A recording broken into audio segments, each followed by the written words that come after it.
Hey, True Believers England Teen here. It's Kirby month, so we're going to go over some Kirby creations. In this case, we're talking about Sergeant Fury himself, or Colonel Fury, as we're talking today. Yeah, they decided, you know what? Let's not just take Captain America from the Golden Age, let's take Nick Fury as well. And the reasoning, and this is in Stan's own words, there was a very popular show called The Man from U.N.C.L.E., sort of a James Bond type thing, and I thought just for fun I'm going to bring Sergeant Fury back again, but now it's years later, and I'm going to make him a colonel. I'm going to make him head of an uncle-like outfit. So I had to think of a name, and I love names, so I came up with the name S.H.I.E.L.D. And it was Jack's idea, and a wonderful idea, that they were headquartered in a floating helicarrier. So there you go, gang. The Nick Fury that we know, of course, first appeared in Sergeant Fury and his Howling Commandos #1. But we're actually talking about Strange Tales #135. So sit back, relax, and let's get this party started. You know, I always start off looking at the covers. I got to tell you, this is not one of Jack's bests. This really is not. Who's Nick Fury? Okay, if you don't know who Nick Fury was and you're looking at it, it really does look like the dude in the green and yellow is going to be the focus of your story. So I think this one is a little bit weak as far as first appearance covers are concerned.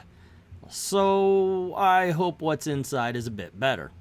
The book opens up and we see Nick Fury in some sort of contraption with a cigar, by the way.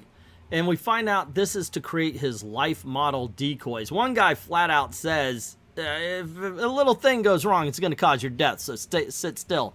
I got to say, I would not get into the machine. No, I'm sorry. When you get that bug fixed, okay, maybe I'm going to get into the machine, but until then, go yourself, seriously. And when all is said and done, they said, hey, man, you're lucky there were no slip-ups. He's like, yeah, well, goody for you guys. Where are they going with that Matrix gizmo now? And the dude that's cleaning him up says, oh, they'll tell you all about it. And everybody's like, real careful with that, dude. You don't want to mess it up or anything. And then they just kind of say, okay, clear the hall. The Matrix is being moved. Step on it. And Nick Fury tries to get some answers. Look, Buster, if you guys want to play mad scientist, how about filling me in on the rules? But the dude's like, no time, Colonel. I'll explain as we go. Are the models ready? Good. Are the clothes identical? Don't forget the eye patch. Synchronized watches? And we cut to another scene where Nick Fury's saying, now where are we going? And how come the MPs have their pop guns at ready? Your safety is a vital concern to us. Are you kidding? I'm just a chicken colonel and a G2. Spy guys like me are dime a dozen. And then the guy checking his watch, still by the way, says, the White House thinks differently, Fury. The White House. This is a blame sight bigger than I thought it was. So the dude, always looking at his watch, says, listen closely, Colonel. In 12 seconds, we reach the street. Don't let anything that happens shock you. Just obey my instructions to the letter. I'm hooked, pal. I gotta see what this is all about. And so they rise to the streets. He's like, hey, who are these jokers standing all around us? Those are the decoys created from the Master Matrix, which we made of you. Watch. We see all of the decoys walk in different directions, making Nick Fury reply, hey, there's some kind of robots, but look at them. Each one is a carbon copy of me. I don't get it. But then we see all of the decoys getting attacked. One looks like he's being shot through a mailbox, so there you go. Another one from a guy under a car. That one's easy to take care of. As for Nick Fury, he was quickly shoved into a waiting Porsche 904 before the roar of a gunfire can die away. Some creeps are gonna go to a lot of trouble to ventilate me. Who are they, and what makes me #1 on their hate parade? The other gentleman says, I'll explain as soon as I dispose of the plane which is attacking us from behind. Dispose of it, mister? That's a foreign fighter jet, and he just dropped some napalm fireballs ahead of us. Slam on your brake. What in blazes are you waiting for? Easy, Colonel. We are not exactly unprepared for such a situation. This attack was quite expected. We see the car go through the flames, and it's explained to us that the outside of the car is the same alloy that is used in the outer hull of space capsules. But you still haven't told me who those trigger-happy goons are and why am I here? Hey, he's coming back for another try at us. That's unfortunate for them. I'll have to dispose of their plane. From here, quit putting me on, Mac. What are you gonna do? Wish it away? We see, too, what's described as Sidewinder missiles fire out of the trunk of the car. Nick Fury's amazed that anybody would actually attack an organization like this, asks for the name, and the guy says, I serve the American division of a secret international organization whose code name is SHIELD. Good night, folks. Nick Fury replies, SHIELD, it must be secret, all right. I've never even heard of it. Now, what's the whole blame car's going to pieces? Not quite. I'm merely activating the mechanism which converts into an air car. Nick Fury asks him who the people who are attacking him are, but the guy just continues to talk about the car. You know something funny? When it comes to part of how characters are being written improperly now, the older characters are always treated like they're dumbasses. And yet I'm reading this book 60 years ago, and they are actually treating Nick Fury like a dumbass. The guy finally decides, okay, I'm going to answer his question. Says, our enemies are the most deadly, dangerous fanatics the world has ever known. They are called Hydra, and their sole objective is the complete, unchallenged mastery of the world. And we see lookabouts just saying, hey, what kind of car is that? What kind of plane is that? The other one's like, oh, it looks like a flying car, but there's a guy in the background saying, so that's how S.H.I.E.L.D. got Fury away from us, showing that anyone can be a member of Hydra. So while the Millers about are talking about the flying car, you have the Hydra agent saying, oh, they'll never notice I'm whispering in my helmet. And then he says, nor will they see that I have made instant video contact with my superior via my built-in sending and receiving set. And of course the guy's like, oh, the master's going to be mad because Nick Fury escaped. Okay, so put this in the comments. This kind of dialogue right here is clearly intended for the audience. It is to make us understand things that are going on. It was used so much in the 70s and the 60s, 50s, so forth and so on. It's descriptive, but is it necessary? Do you like it? Do you dislike it? Do you think it's stunted? Let me know in the comments below. Oh, and I think I mean stilted, not stunted. A short time later, a trembling figure walks down a long silent corridor deep within a hidden building. Fury's capture was my responsibility, but the agents of S.H.I.E.L.D. were too fast, too clever. Hail Hydra, I bring the Master a report. Fury has slipped through our trap, but it was not my fault, sire. And we discover the penalty for failure in Hydra. You shall be discarded and replaced by another unless you can defeat your replacement in combat. Now take your place upon the pendulum. So we see Hydra all gathered around as we see a dude on what looks like a swing? A big old H, I guess. I guess that's the artistic choice they're going to make here. And we are seeing, Hail Hydra. Hydra? Yes, I am properly reading this. Hail Hydra, the pendulums are ready, Master. Mercy, Master, mercy. My replacement has an electric pistol, but I am unarmed. Of course, it is intended that you lose, unless you could triumph by trickery or stealth. But enough talk. On to the pendulum with him. I know Jack Kirby was all about making things cool, but what's up with the torches? You know, they're in a building with electric lights. Why the torches? Seriously. To look cool, sure, fine, I get it, but narratively, it does not make sense. So the pendulums begin to swing, and we have the dude with the electric pistol saying, hold still, doomed one, I shall end this as quickly as possible. And the other guy's like, screw that, I want to live. Weakling, do not all Hydra members pledge to give their very lives to the cause of the Master? But I've been loyal, I've served the Master, and this was my only failure, dude. Sounds like Antifa when they find out a member has stopped to think about things for 5 seconds. So the guy with the gun says, no member of Hydra lives to fail a second time.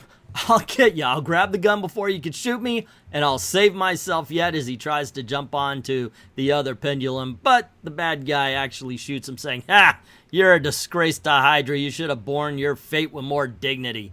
Okay, kiddies, a little advice from Uncle Eglantine here. If anybody puts you into a suicide pact and expects you to die with ease, nah, don't do that. Fight for life. Fight for life. That's what you gotta do right there. That whole bit about, oh, bear your fate with dignity. Nope, nope, nope, nope. Never get on your knees. Nope. Keep fighting. Holy shit, this book is woke. Of course, I'm being facetious, but they did treat Nick Fury as an idiot in the beginning, and now they're like, oh my gosh, you're the first female ever to attain the exalted rank, Agent H. Hail Hydra, immortal Hydra, we shall never be destroyed. Cut off a limb and 2 more shall take its place. We serve none but the Master as the world shall soon serve us. Hail Hydra. Felt like I went a little Dylan Mulvaney there. Day 0 of being a girl. Meanwhile, in a darkened room, Nick Fury waits and wonders. You guys sure like to play games, don't you? But What's the blackout for? Blind man's bluff? This is no game, Colonel. Before you go any further, we must make sure Hydra hasn't gotten to you first. And then we see an X-ray. Even as we stand here, we're being checked by the most thorough electrochemical analyzers known to science. Then, finally, you may now enter, Nick Fury. Big deal, you make it sound like I would just won Queen for a day. And we see a gentleman come out who's Tony Stark, and he says, I think you'll find that this is no laughing matter, Colonel. Say, I know you. You're Tony Stark, the Playboy arms inventor. Well, I'm also in charge of special weaponry section of S.H.I.E.L.D. Please step forward. And Nick Fury steps into big room, a whole bunch of guys at desks, and there's a big seat right in the center of it. And Nick Fury's thinking, for the love of Pete, some of the most famous Joes from every nation in the world are sitting around that circle, but I still don't get it. Where does a clown like me fit in? I should have guessed why Stark is here. All those weapons S.H.I.E.L.D. has. Moneybags is the only guy with enough savvy to make that kind of stuff. It figures he'd be their ordnance expert. So Tony Stark tells Nick to have a seat right dead smack in the center of the room. A couple of guys are questioning whether Nick Fury's the right kind of guy or not. No, sitting here doesn't make me feel self-conscious at all. Why do you ask? And when all is settled, they start the presentation. A couple of MPs bring in this globe with a Hydra thing all over it. They say it was captured from Hydra. Tony Stark comes up, blows a hole in it, and says, well, this gun could shoot a hole in it, but we need a man to destroy Hydra. A man like you, Fury. Me? You have been chosen to lead our worldwide organization. Your mission is destroy Hydra. Now, you can't mean it. You gotta be kidding. You've got a million scientific gimmicks, rays, rockets, things I can't even pronounce, and I'm out of my league. I'm just a bare knuckles kind of guy, a barroom brawler. They made me a colonel, but I'm still a three-striper at heart. Where do I come off leading a hotshot outfit like this? I'd fall flat on my ugly pan. Tony Stark says, you underestimate yourself, Fury. Your entire life qualifies you for the job. And in that instant, Fury notices, what's that? A wire under my foot? Moving by pure reflex action with speed and skill born of 1,000 combat missions, Nick Fury wheels about, ripping his chair from its base. What is it? Get everybody under cover. I can smell a booby trap a mile away, and this is it. He yells out that it's a bomb. Some people say it's the work of Hydra, and he throws it out of a portal. But I can't let it blow up in here. It'll kill half the leaders of the free world with one kaboom. And then Nick Fury sees where he is, thousands of feet above the earth, riding aloft in a giant helicarrier, which serves as the mobile command headquarters for S.H.I.E.L.D.'s Supreme International Council, as ever-vigilant military jets maintain a 24-hour patrol around the incredible skycraft. Having saved the helicarrier and those within it, Fury spins around again, barking orders with the speed and force of a burp gun. That's what it says, burp gun. Grab every technician on this tub, find out who's wired this room, move it. Post guard at every porthole, commander, all parachutes, nobody leaves this ship. What kind of fouled up security operation is this? Why wasn't a check made for booby traps? How do you expect to handle an outfit like Hydra if you can't protect your own command ship? Minutes later, after the guilty technician has been apprehended, shove a gag in his mouth. He may have a poison pen to chew. Look alive, you meatballs. All right, that wraps it up. It ought to be safe to land her now. That was a close one. Looks like Hydra plays for keeps. Do they really have a chance to overthrow the worldwide law and order? It seems that way, Colonel. They have unlimited wealth and a secret army of deadly agents in every part of the globe. That means it's them or us, right? Exactly. Gentlemen, my work here is done. S.H.I.E.L.D. has found a leader. Looks like somebody has to smash Hydra, so it might as well be me. The end. But Hydra is immortal. Cut off a limb and 2 more shall take its place, as we shall see in next month's incredible episode of the Saga of S.H.I.E.L.D. I screwed that over, but I'm not recutting it. So there you go, gang. That is the first appearance of S.H.I.E.L.D., not necessarily the first appearance of Sergeant Fury. Like I said over at I Love Comics, we did a reading, I believe, of the first issue of Sergeant Fury and his Howling Commandos. Maybe I'll get to it here as well, but I really wanted to do the S.H.I.E.L.D. thing because of the whole Skrull TV show, Secret Invasion, but when it came down to it, I didn't want to honor the TV show as much as I wanted to honor Jack Kirby. So here we go. Let me know what you thought in the comments below. Personally, I liked it. I thought it was a lot of fun. It's actually better than your average Silver Age as well. Better than your average Silver Age Marvel. I could tell that me putting up this background, however, has messed up the sound. That's showbiz for you, kids. Either way, thank you very much for hanging out with us. If you don't mind helping out the channel, go on over to Ko-Fi, drop $1 in the tip jar. Like, thank everybody who's already done that. To everyone, all of the true believers, thank you very, very much for watching.